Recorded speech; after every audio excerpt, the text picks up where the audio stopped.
Hello. अभी आपकी चुनावी सभा के मुख्य मेहमान और मुख्य वक्ता आदरणीय प्रोफेसर वीरेंद्र सिंह जी एक बहुत बड़े मोटरसाइकिलों के काफिले के साथ में बिल्कुल सभास्थल पर पहुंच गए हैं। गांव के नौजवान साथियों के द्वारा एक बड़े काफिले के साथ गर्मजोशी के साथ इनका स्वागत किया गया और माला पहनाकर स्वागत करने वाले साथियों से मेरा अनुरोध है वो लाइन में खड़े होकर के आदरणीय प्रोफेसर वीरेंद्र सिंह जी को मालाएं पहनाकर स्वागत करें। अपनी अपनी कुर्सियों पर बैठ जाए, डिस्टर्ब ना हो। जिन साथियों को माला दी वही जाए। माला के साथ स्वागत करने वाले साथी पंडाल के द्वार के साथ खड़े होकर माला पहना करके स्वागत करें।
आज की चुनावी सभा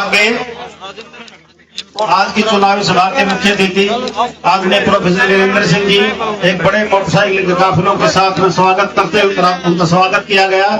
पंडाल में उपस्थित तमाम गांव के मौजूद लोगों के द्वारा फूल मालाएं पहना करके उनका स्वागत किया गया है और अब उसके बाद में उनको लड्डुओं के साथ तोला गया है। तमाम गांव के मौजूद लोगों का छत्तीसगढ़ के समाज के जिम्मेवार साथियों की तरफ से इनका स्वागत किया गया है। मैं उनका भी स्वागत करना चाहूंगा। आज की चुनावी सभा की कार्रवाई शुरू हो इससे पहले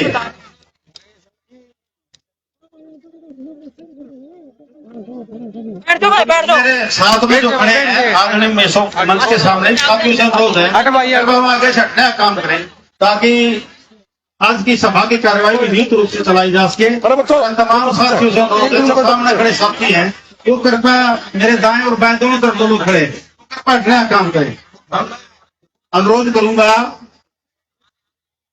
मैं अनुरोध करूंगा श्री धन सिंह यादव जी से, वो आदरणीय प्रोफेसर साहब को एक पगड़ी भेंट करके गांव की तरफ से सम्मानित करेंगे। धन सिंह यादव जी जो डॉक्टर गोविंद यादव के दादाजी हैं, श्री धन सिंह यादव जी से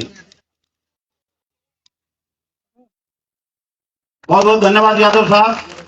अब मैं अनुरोध करूंगा श्री गोविंद बोरा जी से, अब मैं अनुरोध करूंगा गोविंद बोरा जी से। भाई मैं एक बार नारे लगाना साथी से कहूंगा, एक बार वो बीच में रुके। श्री गोविंद बोरा जी जो सुरेश जी गुड़ेला हमारे जी को पगड़ी भेंट करें गांव की तरफ से। श्री गोविंद बोरा जी बहुत बहुत धन्यवाद बोरा साहब। अब मैं अनुरोध करूंगा श्री मंगत राम जी सैन एक कुक्का भेंट करके आदरणीय प्रोफेसर साहब का स्वागत करेंगे। श्री मंगत राम जी सैन।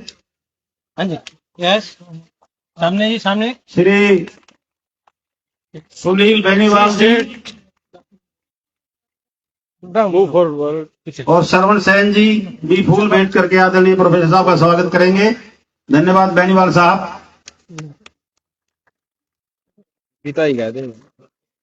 गांव के तमाम साथियों का आदरणीय साथ खड़े साथियों से मेरा अनुरोध है कृपया यहाँ से अपना कष्ट करें, जिसको जब स्थान मिले वहां बैठ के न, ताकि चुनावी सभा की कार्रवाई विधिवत रूप से हम चला सके। मैं अब अनुरोध करूँ भाई, मैं मीडिया वाले साथियों से मेरा अनुरोध, वो एक साइड आके अपना कवर करें। आज की जलसे की कार्रवाई सुचारू रूप से चल सके।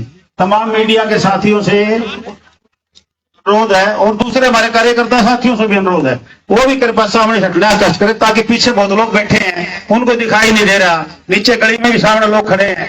तमाम साथियों से अनुरोध है वो कृपया हटने का काम करें, ताकि जलसे की कार्रवाई बिल्कुल विधिवत और सुचारू रूप से चल सके।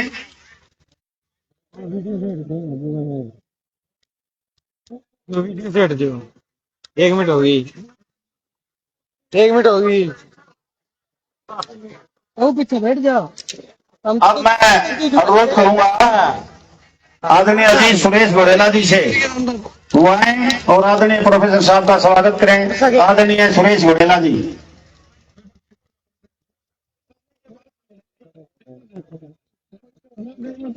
एक बार मैं अब अनुरोध करूंगा हमारी कांग्रेस पार्टी के प्रत्याशी और आपके दुख सुख के साथी, आपके बेटे, आपके भाई, उनके सपुत्र आदरणीय सुरेश जी गुड़ेला से वो आए और आदरणीय चौधरी वीरेंद्र सिंह जी का स्वागत करें। आदरणीय सुरेश गुड़ेला जी।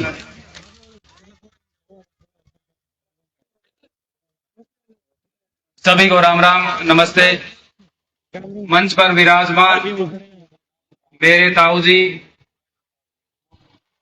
और कांग्रेस प्रत्याशी मेरे पिताजी श्री राम निवास घोड़ेला जी के बड़े भाई और विकास पुरुष चौधरी भूपेंद्र सिंह हुड्डा जी के राजनीतिक सलाहकार प्रोफेसर वीरेंद्र सिंह जी का यहाँ पहुंचने पर हार्दिक अभिनंदन व स्वागत करता हूं और आभार व्यक्त करता हूं कि इतने व्यस्त समय में उन्होंने हमें यहाँ पहुंचकर जो समय दिया उसका आभारी हूं।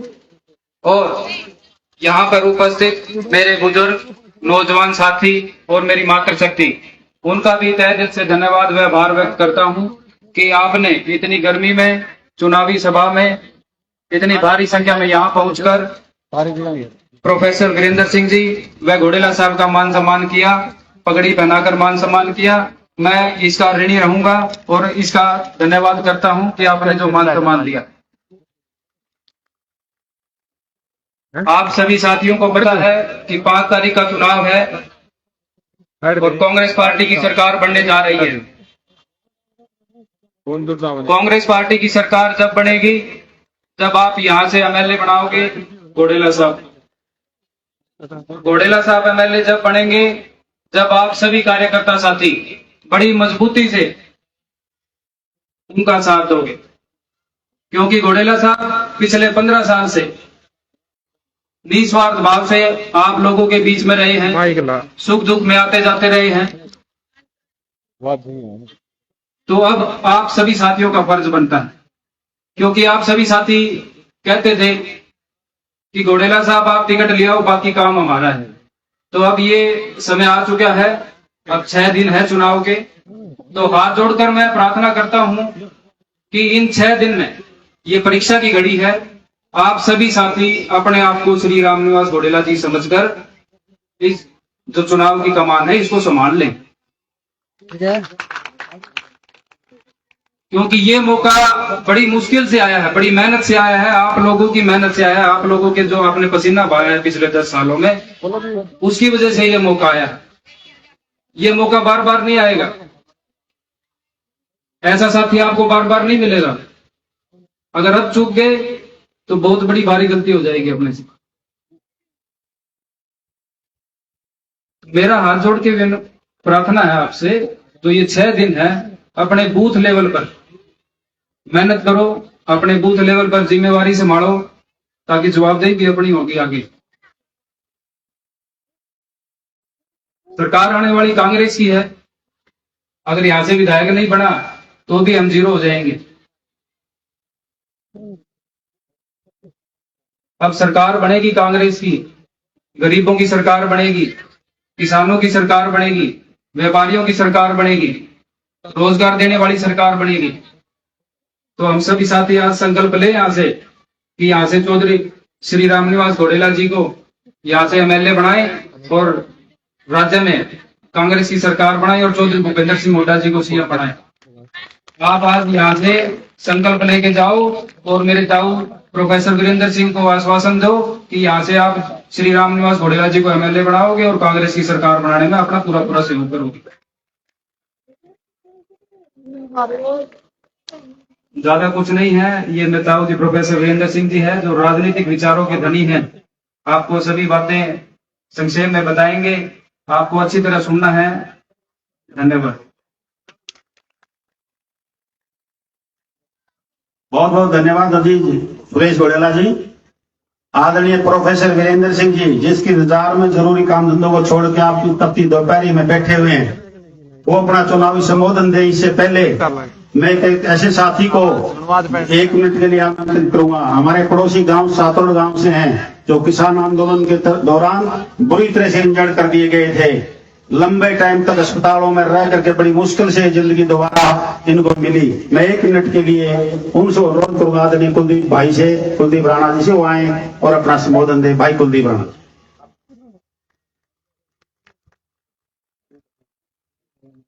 बहुत ही आदर और सम्मान के योग बुजुर्ग को नौजवान साथी मात्र शक्ति पहले साया में कुलदीप साहब जो किसानों का लठ मारे हैं, MSP की गारंटी मांगा थे, उसका बदला लठ मिले हैं, उस सरकार का सुपड़ा साफ करना है और चौधरी भूपेंद्र सिंह हुड्डा को मजबूती देनी है, जिताना है, CM बनाना है। मेरी तो यह जोड़ के विनती है। जो सानू कहा करता नहीं फलानी गारंटी किसान की आय दुगनी, उनका सुपड़ा साफ हो लिया है। और वो एक गांव में मनियार का चूड़ी बेचना है क्या, एक ताऊ खड़िया था, नु बोला लठ मार के नु के ले रहा, बोला ताऊ एक और मार दे, कुछ नहीं ले रहा।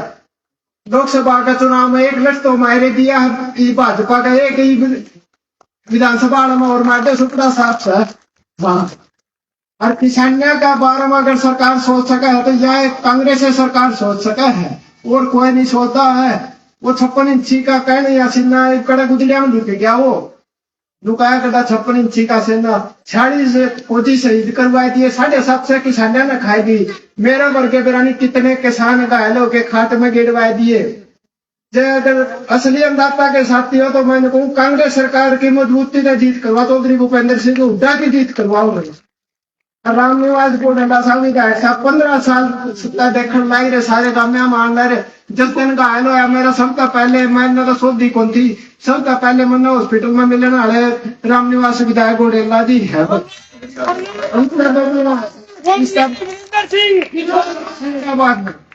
एक टीवी में ऐड हुआ है, पहले घड़ी साबुन की सर्फ की, बोले पहले इस्तेमाल करे फिर विश्वास करे। अपन रामनिवास घोडेला जी पर पहले इस्तेमाल कर लिया, विश्वास की बारी है, बस जीता है क्या, विश्वास जीता है। सारा नाम राम भाई देना इतना बोल पाया भाई मौत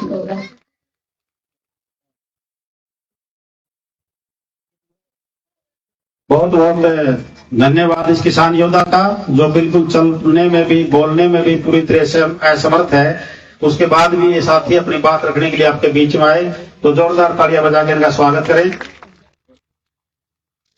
आज की ये जो चुनावी सभा है, तमाम साथियों को पता है कि 5 तारीख को हरियाणा विधानसभा का चुनाव होने जा रहा है, और कांग्रेस पार्टी ने आपके प्रत्याशी के रूप में आपके साथी, आपके बेटे, आपके भाई, बरवाड़ा विधानसभा के लोगों की आवाज, जो 15 साल से आपके दुख और सुख की घड़ियों में, गमी शादी में आपके साथ खड़ा रहा, उसका परिणाम ये हुआ, पार्टी की सेंट्रल हाईकमान ने एक सर्वे के आधार पर ये टिकट दी। ये टिकट आप लोगों को दी, जनता को दी। ये जनता का प्यार का परिणाम था, रामनिवास की मेहनत का परिणाम था, उसका मिलने जुलने का, आपके सुख दुख में शामिल होने का परिणाम था।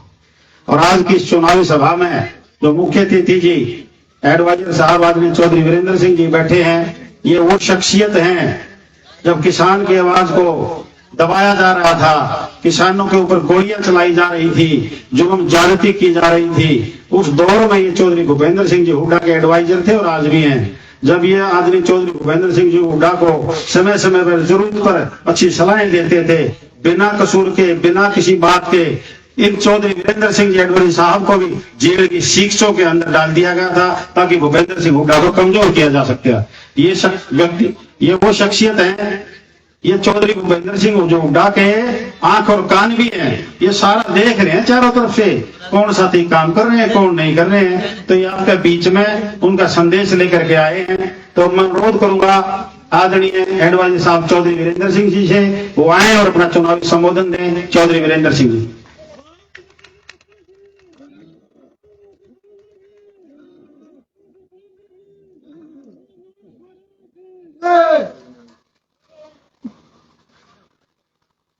सबसे पहले तो सारे भाइयों को और बहनों को राम राम।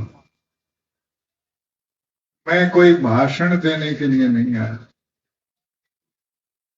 मैं तो बरवाड़ा के हल्के की जनता की अदालत में रामनिवास घोड़ेला के हक में गवाही देने के लिए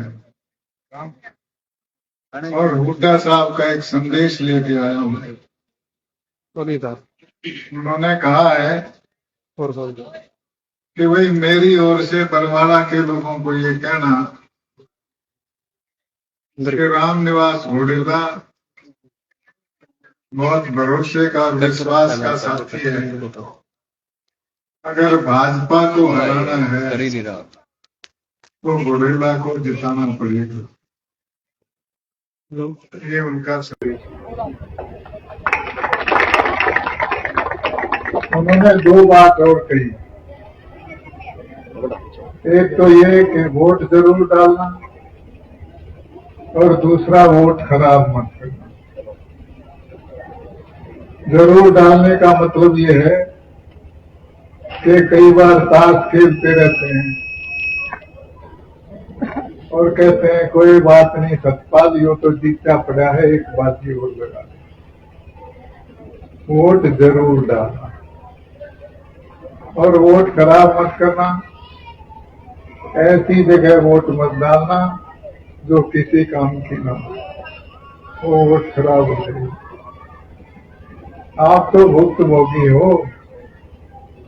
पिछली बार यहाँ से जो जीता था, क्या कह के जीता था?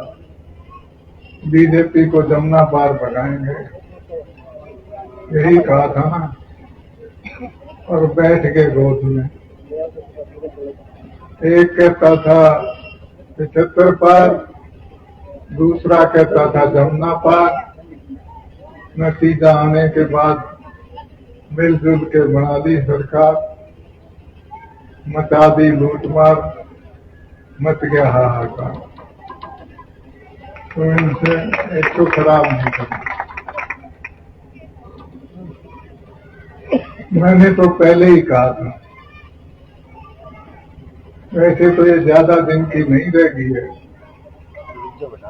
आज कितनी तारीख है? 29। 30 का महीना है, एक दिन तो कल का, और 7 अगले। 8 दिन की सरकार है। 9वें दिन तो इस वक्त माननीय मुख्यमंत्री नायब सैनी अपना इस्तीफा देके गवर्नर साहब के साथ चाय पी रहे हैं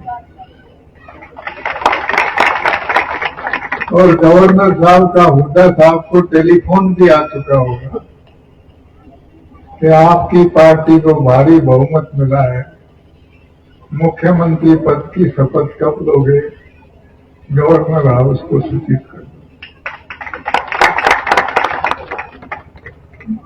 मैंने भाई 2014 में कहा था कि बीजेपी के चक्कर में मत आना। लोग बोले 15-15 लाख ठीक है। मैंने कहा झूठ बोल रहे हैं। बोले वो भी एक तजुर्बा हो जाएगा। मैंने कहा सारे तजुर्बे अच्छे नहीं होते। बोले प्रोफेसर कोई तजुर्बा भी खराब होता है। मैंने कहा होता है। बोला कैसे? जैसे सल्फास की गोली खा के देखने का तजुर्बा, बिजली के नंगे तार को छू के देखने का तजुर्बा। तब तो माने नहीं, अब माने।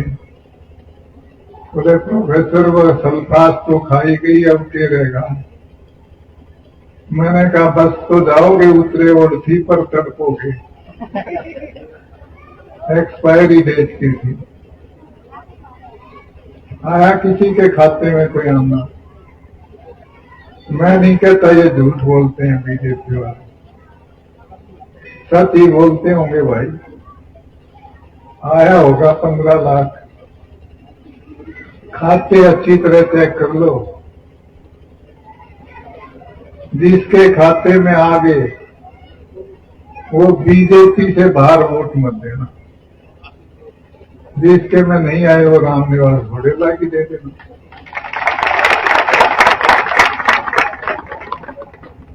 बोले हर साल 2 करोड़ नए रोजगार देंगे। 11 साल में 22 करोड़ हो गए ना। आप कहोगे ये कितने होते हैं? इतने ही घर हैं हिंदुस्तान में, यानी हर घर में एक रोजगार। आया हो तो बीजेपी की देना, और पहले से लगे हुए भी हटाने शुरू कर दिए हो तो रामनिवास घोड़ेला की दे देना। 100 दिन की कही थी कि 100 दिन में बाहर से काला धन मंगा के 15-15 लाख 100 दिन की कही थी ना। फिर बाद में बोला बाहर को काला धन नहीं मिला, नोटबंदी करके यहीं से निकालूंगा। नोटबंदी कर दी, धन भी निकला। किसका? ये बैठी 2 लाइनों। माँ से बेटे ने कहा कि माँ बिजली का बिल भरना है तो 1000 रुपए ले रही है क्या? बोली रे बेटा तेरी माँ के पास तो ढेर खाने के भी पैसे हैं।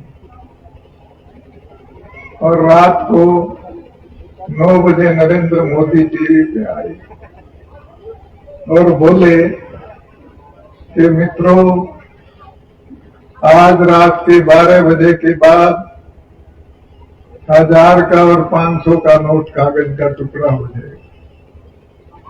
अब बुढ़िया दुखी, खुद का खाता नहीं, छोरे को दिन में मना कर दिया मेरे पास नहीं। कई दिन तो रोटी भी आराम से नहीं खाई। फिर हिम्मत करके बोली रे बेटा बुढ़ापा बहुत मारी चीज। बोला क्या हुआ माँ? बेटा चीज ने धर के भूल जाऊं। ये 40,000 तेरे मामा ने दिए थे,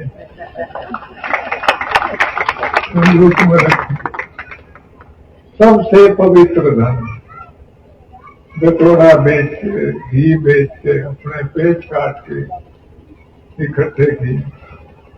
तुम वो बात नहीं समझ सकते जो ये समझती है। ससुराल में जाती हुई बेटी के हाथ पे बहू की नजर बचा के जब माँ 500 का नोट रखती है, उसकी आत्मा को जो शांति मिलती है, मर्द मानस उसको नहीं समझ सकता, यही समझ।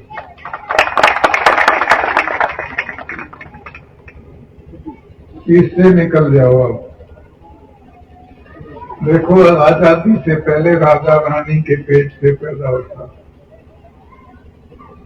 आजादी के बाद हमारे नेताओं ने नया कानून बनाया कि अब शासक माँ के पेट से नहीं, पेटी से पैदा होगा और जनता पैदा करेगी। 5 साल तो होंगे जनता के और 1 दिन होगा नेता। नहीं, 5 साल तो होंगे नेता के और 1 दिन होगा जनता का। उस 1 दिन चूक मत कर जाना। एक राजा ने बेकसूर आदमी को जेल में डाल दिया। वो शोर करता रहा, मैं बेकसूर हूं। राजा बोला, ये बहुत लंबी चौड़ी जेल है, इसमें तेरे आंखों पे पट्टी बांध के छोड़ रहे हैं। इसका एक दरवाजा है, दीवार से हाथ लगाते लगाते चक्कर काट, वो दरवाजा है तो निकल जाना, तेरी यही सजा। गर्मी के दिन थे, उसने चक्कर काटना शुरू कर दिया। कई घंटे के बाद पसीना पसीना होने के बाद जब दरवाजे के पास आया तो सिर में खुजली हो गई। हाथ उठाकर सिर खुजलाने लगे और दरवाजे से आगे निकले। 5 घंटे के बाद फिर आया। जब नजदीक आया तो इस बार गर्दन में खुजली हो गई, फिर निकल गया। वो दरवाजा तो 5 घंटे के बाद आ जाता था।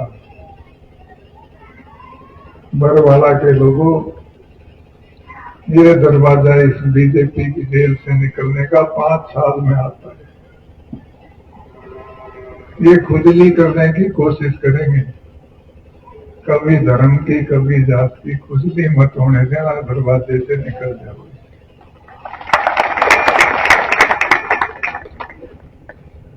सबको पीट दिया, कोई रहा के बिना पिटे।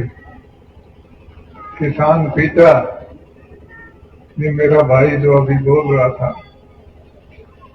क्या इसका सिर देखा भी नहीं जाता, दर्द आता है। मजदूर पीटा, डॉक्टर पीटा, मास्टर पीटा, आंगनवाड़ी वाले पीटे, सरपंच भी पीट दिए। पीटे के नहीं पीटे, पीटे पीटे सारे एक हो जाओ, क्योंकि जब पीटे पीटे सारे एक हो जाते हैं तो मेल बहुत अच्छा होता है। बहुत घुट जाते हैं। सर्दियों में बाजरे की खिचड़ी खाते हो? अच्छा ये बताओ, बाजरे की खिचड़ी दूध में अच्छी लगती है कि गोजी में? एक दिन शीत खत्म हो गया तो घरवाली ने दूध डाल दिया, घुटाए नहीं, दूध अलग और बाजरे का एक एक दाना अलग। खिचड़ी अलग खड़ी होगी जाके। दूध ने बेइज्जती मानी, बोला खिचड़ी तू कैसी है, मेरी सफेदी देख, मेरे में मलाई भी है मक्खन भी है। मैं आया तो तुम मुंह मोड़ के खड़ी होगी। अरे को पिटा छिटा लाल मुंह वाला जिसमें पापड़ी में है, शीत आता है तो घुट जाती है। खिचड़ी कहती है दूध तेरी सफेदी तुझे मुबारक, मुझे सफेदी नहीं चाहिए, मुझे वो चाहिए जिसने पिटाई देखी। शीत भी दूध था, उसको जमा के सुबह बिलौनी में लकड़ी की रही से उसकी घंटों पिटाई। पिटते पिटते उसने अपना मक्खन छोड़ दिया। कहते उसने पिटाई देखी। मैं भी ऐसी नहीं थी, बाजरे का एक कठोर दाना थी, उखल में डाल के लकड़ी के मोटे मूसल से मेरी इतनी पिटाई हुई कि मेरा बत्तल था। राली उतारते हो ना, कहते हैं उसके बाद मेरे को डेगची में डाल के, हांडी में डाल के आग पे रख दिया। आग से बचने के लिए मैंने निकलने की कोशिश की, लकड़ी की डोरी से फिर ठोका, मैं ऐसी होगी। फिर कहती है सीत ने और मैंने दोनों ने पिटाई देखी है, और जब पिटे पिटे एक हो जाते हैं तो घुट जाते हैं, हमको कोई अलग नहीं। तो सारे भाई एक हो जाओ, इकट्ठे मिलके एकजुट होके काम करो। और इस बात को याद रखना, मैंने जो वो निकलने की बात कही थी ना, जेल से निकलने की, एक बात कह के लंबा नहीं बोलूंगा, अभी 2 हल्कों में और जाना है। ऐसे एक हो जाओ जैसे दूध और पानी हो जाओ। पानी को आप तेल में मिलाओ नहीं मिलेगा, पानी को घी में मिलाओ नहीं मिलेगा, पानी को छाछ में मिलाओ थोड़ी देर में ऊपर आ जाएगा, लेकिन दूध में मिलाओगे तो मिल जाएगा। दूध में पानी डालते हो तो दोनों बाहें फैला के दूध उसको छाती से लगा लेता है। थोड़ी सी देर के बाद दूध पे मुसीबत आती है, उसको आग पे रखते हो आप, ये रखती हैं। रोज देखता हूं मैं जो बताऊंगा, उस वक्त पानी अपने एहसान का बदला चुकाता है और कहता हो मेरे भाई दूध, जब मैं तेरे पास आया तो तूने छाती का लगा लिया था, अब तेरे ऊपर मुसीबत है।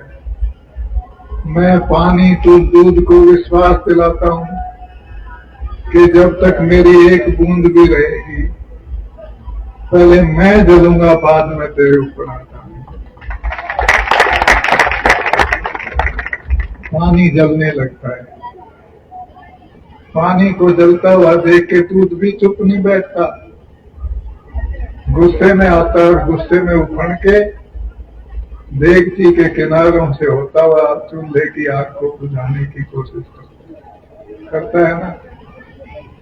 आप पानी का छींटा मार देते हैं, दूध शांत हो जाता है कि मेरा भाई वापस आ, ऐसा मेल रखो। लेकिन भाइयों ये मेल भी टूट जाता है कब?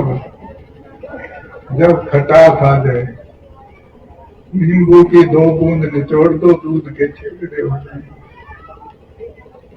इस मेल को बरकरार रखो, खटास मत आने देना, ये समाज में खटास लाने की कोशिश करेंगे। एकजुट होके, मैंने बहुत करीब से देखा रामनिवास गोड़ेला, इसको विधानसभा में भेजो, कांग्रेस की सरकार बनेगी तो क्या करेंगे बड़ौदा साहब? सबसे पहला काम तो बुढ़ापा पेंशन 6,000 करेंगे, 6,000 बूढ़े की और 6,000 बुढ़िया की, दोनों मिला के 12,000। एक छोटी सी तनख्वाह, इंजीनियरिंग के बच्चे 10-10 हजार में नौकरी करते हैं, बुढ़िया को तो घर बैठे 12,000 मिलेंगे। गैस का सिलेंडर 500 रुपए, 300 यूनिट तक बिजली फ्री। और जो महिलाएं छोटी हैं, पेंशन के लायक नहीं है, उनको 2,000 रुपए महीना अलग। ये सारे काम करेंगे। हुड्डा साहब का निवेदन ये है कि मेरे भाइयों को कहना कि रामनिवास घोड़ेला को डाला हुआ एक वोट सीधा मुझे पड़ेगा, सरकार बनाने में बड़ा योगदान होगा। तो सरकार बनाने के लिए समझ के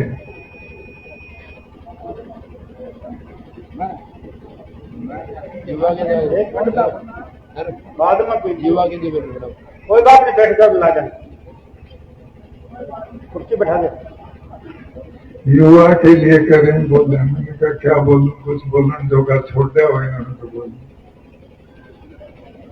देश की रक्षा के लिए सीने पे गोली खाने के लिए फौज में जाते थे, वो रास्ते भी बंद कर दिए। कौशल रोजगार में लगाने लग गए, दिहाड़ी मजदूरी ज्यादा कर ले है, नौकरी देती है।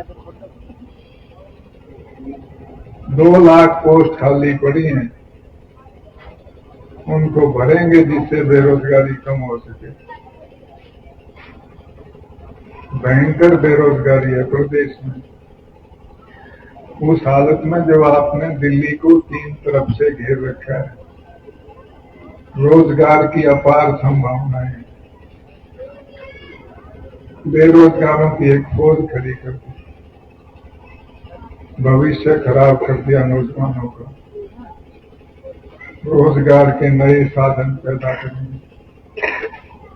अच्छा एक बात बताओ, 10 साल पहले हर आदमी की जेब में पैसे थे कि नहीं? किसी को मांगते तो 2 लाख रुपए तुरंत दे देता था और कह देता था तेरे पास हो तब दे देना। आज पैसे मांगो तो कहेगा भाई साहब पैसे छोड़ के कुछ मांग लो।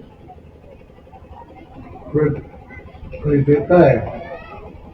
सबकी जेब खाली कर दी, किसी के पास पैसा नहीं। हाँ, 2 गुजराती व्यापारी हैं, अडानी और अंबानी, उनके पास पैसा है, 2 लेके भाग गए, 2 राज कर रहे हैं, 2 पैसा कमा रहे हैं और 2 लेके भाग गए। ये हालात है देश। इस सबको समझते हुए भाई रामनिवास घोडेला के लिए अपील करने आया हूँ, पूजा साहब का संदेश लेकर। एक बार हाथ खड़े करके बताओ, भारी बहुमत से जिताओ।